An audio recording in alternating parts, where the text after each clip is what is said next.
झनक अनिरुद्ध पे अर्शी करेगी पलट कर वार। जी हाँ दोस्तों, हम बात कर रहे हैं स्टार प्लस के शो झनक की। तो दोस्तों, आगे बढ़ने से पहले अगर आप इस चैनल पर नए हैं तो इसे सब्सक्राइब कर दीजिए, साथ ही बेल आइकन दबाना ना भूलें। वीडियो अच्छा लगे तो इसे लाइक ज़रूर कीजिएगा। चलिए आगे बढ़ते हैं दोस्तों।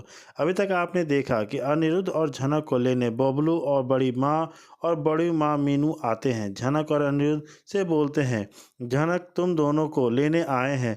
अनिरुद्ध और झनक बोस हाउस जाने से मना कर देते हैं, लेकिन मीनू के समझाने पर अनिरुद्ध और झनक बोस हाउस जाने के लिए मान जाते हैं। अनिरुद्ध और झनक की एंट्री बोस हाउस में होती है, जिसे देख सभी खुश हो जाते हैं।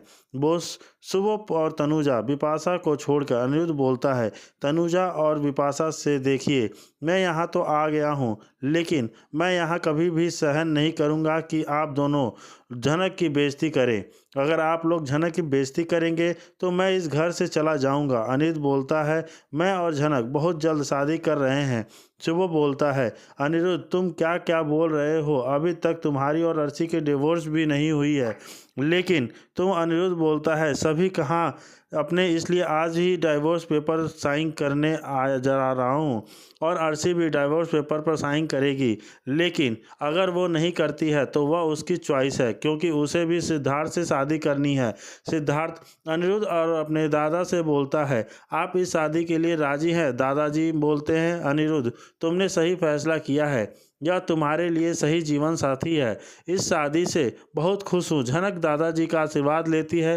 बबलू बोलता है, अनिरुद्ध अब तुम जल्दी से अर्शी से डाइवोर्स ले लो और झनक से शादी की डेट फिक्स कर लो। झनक बबलू और बड़ी बड़ी माँ के आशीर्वाद ले लेती है। तनुजा बोलती है, अनिरुद्ध तुम इस लड़की को घर तो ले आए हो, लेकिन हम इसे अपनी बहू नहीं मानेंगे। अनिरुद्ध बोलता है, आप दोनों इसे अपनी बहू मानो या मत मानो, लेकिन मैं इससे शादी करूंगा। तनुजा झनक को ब्लेम करती है कि तुम्हारी वजह से आज हमारे घर में से हमारी लक्ष्मी गई है। झनक बोलती है, अर्शी दीदी अपनी मर्जी से इस घर से गई हैं, क्योंकि अर्शी दीदी और सर जी एक दूसरे के साथ खुश नहीं थे। इसमें मेरा कोई कसूर नहीं है, मेरा कोई दोष नहीं है।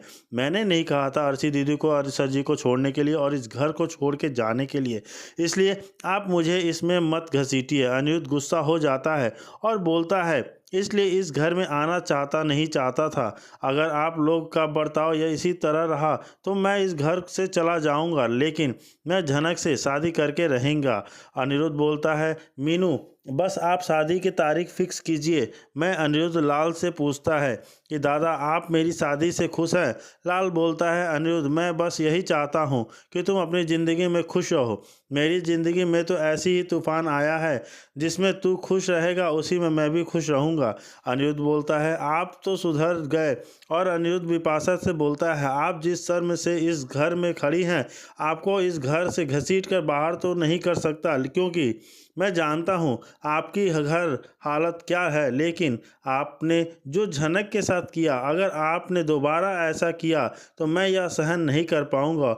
और जी हाँ दोस्तों, ये सब बोलते हुए अनिरुद्ध बहुत ज़्यादा गुस्सा हो जाता है और बोलता है कि आज के बाद झनक को कोई भी कुछ नहीं बोलेगा। अगर किसी ने भी झनक की बेइज्जती की या किसी ने भी उसे अपशब्द कहा तो मुझसे बुरा कोई नहीं होगा। मैं ये बिल्कुल बर्दाश्त नहीं करूँगा कि कोई मेरी झनक की बेइज्जती करे। अगर कोई ऐसा करता है तो मैं यह घर छोड़कर हमेशा हमेशा के लिए चला जाऊंगा। आप सभी लोगों से अपना रिश्ता तोड़ दूंगा। वहीं झनक बोलती है, मेरी कोई गलती नहीं है। अर्शी दीदी तो गई तो वो अपनी मर्जी से गई है, उनके साथ सिद्धार्थ है और वो सिद्धार्थ के साथ रहना चाहती है, उसे शादी करना चाहती है, तो इसमें कोई कुछ नहीं कर सकता। जी हाँ दोस्तों, तो इसे लाइक ज़रूर कीजिएगा। चलिए आगे बढ़ते हैं दोस्तों। जैसे कि हम देख रहे हैं, झनक सीरियल में अनिरुद्ध और झनक की शादी होते ही जब वे साथ में अपने नए जीवन की शुरुआत करने जा रहे होते हैं, तभी दुल्हन के जोड़े में अर्शी और सिद्धांत वहां पहुंच जाते हैं और शादी के माहौल में जानबूझकर बड़ा तमाशा खड़ा कर देते हैं।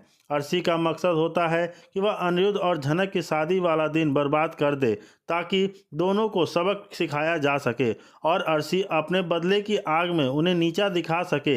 इस मकसद से अर्शी शादी वाले दिन उसके लिए एक बहुत महंगा तोहफा लेकर जाती है और दिखावे में अंदाज में कहती है कि सिद्धार्थ के पास दौलत की कोई कमी नहीं है और उसके सामने अनिरुद्ध और झनक की कोई औकात नहीं है। लेकिन अनिरुद्ध और झनक अर्शी की इस बातों को पूरी तरह नज़रअंदाज कर देते हैं और अपने इस खुशी भरे दिन को सकारात्मक तरीके से जीने की कोशिश करते हैं। हालांकि अर्शी बार बार दोनों को परेशान करने की कोशिश करती है और यहाँ तक कि परिवार के अन्य सदस्यों के सामने भी अपने पैसों का घमंड दिखाती है। थोड़ी देर बाद वह सिद्धार्थ के साथ वहाँ से चली जाती है, लेकिन जाने से पहले अनिरुद्ध को खुली धमकी देती है कि अब देखो मैं कैसे तुम्हारा जीना हराम करती हूँ और तुम्हारे साथ एक एक करके क्या क्या होता है तुम देखते जाना। ना तुम्हारे पास नौकरी बचेगी और ना ही दोबारा काम करने का कोई मौका, क्योंकि सिद्धार्थ इस बात का ध्यान रखेगा कि तुम्हें कोई भी कंपनी नौकरी ना रखे। अर्शी की यह बात सुनकर झनक को अनिरुद्ध की बहुत चिंता होने लगती है और उसे यह डर सताने लगता है कि कहीं अर्शी बदले की आग में अनिरुद्ध का करियर और उनका रिश्ता ना बर्बाद कर दे। तभी अनिरुद्ध फैसला करता है कि वह जल्द से जल्द अपनी खुद की कंपनी के जरिए विदेश जाने की तैयारी करेगा ताकि वह और झनक एक नई जिंदगी की शुरुआत कर सके। लेकिन तभी शादी के दूसरे दिन ही अनिरुद्ध को अपने बॉस का कॉल आता है जो उसे कंपनी से निकालने की सूचना देता है। यह सुनकर अनिरुद्ध पूरी तरह टूट जाता है और झनक के चेहरे पर भी चिंता साफ नजर आने लगती है। इसके बाद दोनों फैसला करते हैं कि वह कोलकाता शहर को छोड़ देंगे और किसी नए शहर में जाकर एक नई शुरुआत करेंगे जहां ना कोई अर्शी होगी ना सिद्धार्थ का असर होगा। अब देखना यह है कि क्या अनाखा अनिरुद्ध क्या अनगिना है खुद और झनक इस मुश्किल वक्त में एक दूसरे का साथ निभा पाएंगे या फिर नई राहों की भी उनके प्यार के लिए कांटे से भरी होंगी। जानने के लिए हमारे साथ जुड़े रहिए और सीरियल झनक में आगे देखते रहिए कि क्या होता है। वैसे ही झनक ड्रामा। जी हाँ दोस्तों, जैसे कि हमें देखने को मिला कि अनिरुद्ध बहुत ही ज़्यादा दुखी है और वह झनक से कहता है कि वह उसे वादा करे कि वह घर छोड़कर नहीं जाएगी, ताकि अगर झनक ने वादा किया तो वो उसे भरोसा है कि वह वादा नहीं तोड़ेगी। और झनक अनिरुद्ध से वादा करती है कि वह कुछ दिनों के लिए इस घर में रहेगी और छोड़कर नहीं जाएगी घर। जी दोस्तों, जैसे कि जिससे अनिरुद्ध बहुत ही ज़्यादा इमोशनल हो जाता है और झनक और अनिरुद्ध दोनों एक दूसरे को हक कर लेते हैं, गले लगा लेते हैं और एक ये बहुत ही शानदार मोमेंट हमें देखने को मिल रहा है। बहुत ही ज़्यादा रोमांटिक मोमेंट देखने को मिल रहा है कि जहां और अनिरुद्ध और झनक एक दूसरे को हक करते हैं। ये चीज़ बहुत काफ़ी दिनों के बाद हमें देखने को मिल रही है इस सीरियल में। जैसे कि हम देख रहे हैं कि जैसे दोनों इमोशनल होते हैं और वो एक दूसरे को हक कर लेते हैं, तो यहाँ पे झनक जो बोलती है कि मैं घर छोड़कर नहीं जाऊँगी, मैं यहीं पर कुछ दिनों तक रहेंगी। बहुत ही ज़्यादा इमोशनल सीन हो जाता है और झनक और अनिरुद्ध दोनों एक दूसरे को हक करके एक दूसरे से अपने दिल की बातें कर रहे हैं। तो वहीं दूसरी तरफ अर्शी ने सुसाइड अटेम्प्ट किया है जिसका अभी तक दोनों को नहीं पता है और अब शो के आने वाले एपिसोड में यह देखना बहुत ज़्यादा दिलचस्प होगा कि अर्शी के इस कदम से झनक और अनिरुद्ध की लाइफ में क्या मिलेगा। क्या झनक और अनिरुद्ध एक दूसरे के हो पाएंगे या नहीं। जी हाँ दोस्तों, अर्शी ने तो पिल्स खा लिया है, स्लीपिंग पिल्स खा लिया है और वो सुसाइड अटेम्प्ट कर लिया है। एक तरफ अर्शी है और एक तरफ झनक, जिससे कि झनक से अनिरुद्ध बहुत ही ज़्यादा प्यार करता है, उसके साथ रहना चाहता है, उसको खोना नहीं चाहता।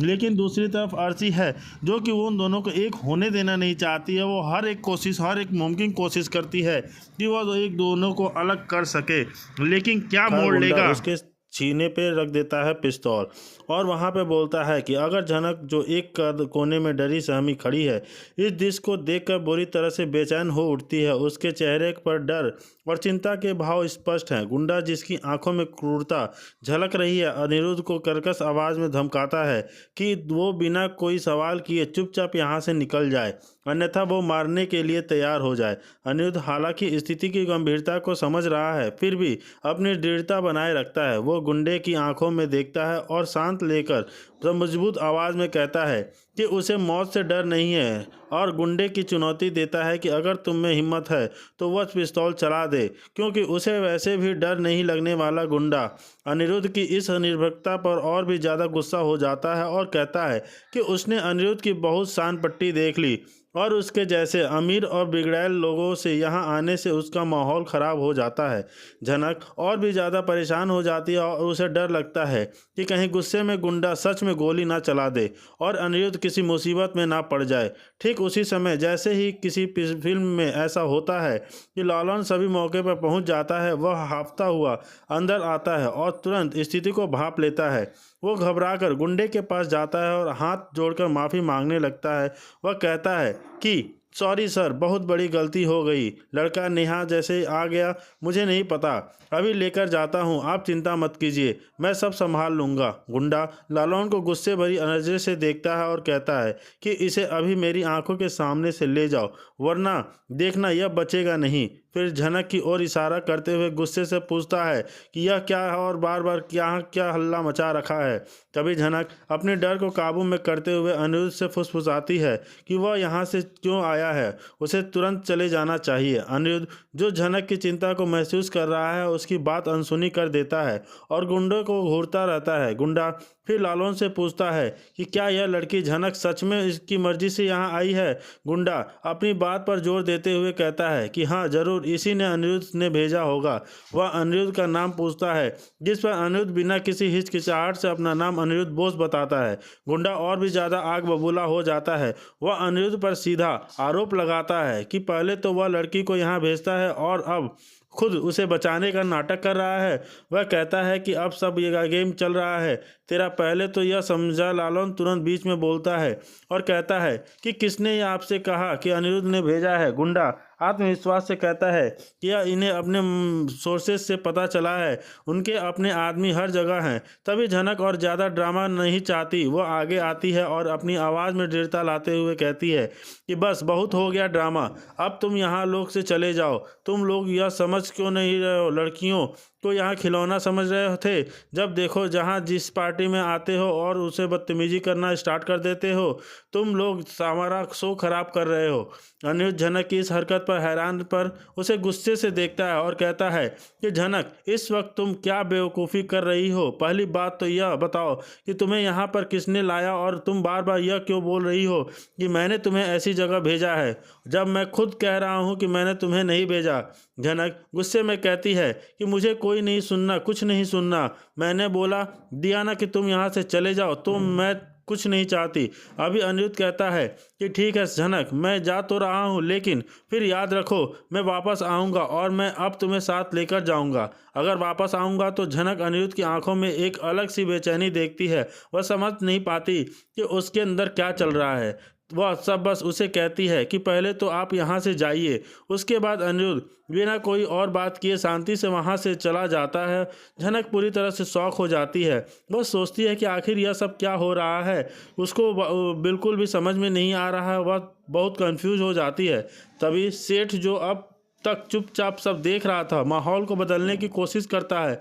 वह कहता है चलो म्यूजिक ऑन करो, यह सब ड्रामा बहुत हुआ, बंद हो जाए, और झनक को डांस करने के लिए कहता है। झनक हालांकि उसका मन अशांत है, मजबूर है होकर भी डांस करने लगती है, लेकिन उसके मन में बार बार वही सवाल चल रहा है होता है कि क्या सर जी सच में बिपाशा भाभी से मिले हुए हैं या फिर क्या चल रहा है। उसे कुछ भी नहीं समझ में आ रहा। आज उनकी अलग सा दर्द देखने को मिला और एक अलग सी बेचैनी देखने को मिली, जहाँ पर वह काफ़ी बेचैन हो रहे थे, जैसे मानो मेरे लिए रो रहे थे। क्या वह सच में मुझे बचाने आए थे या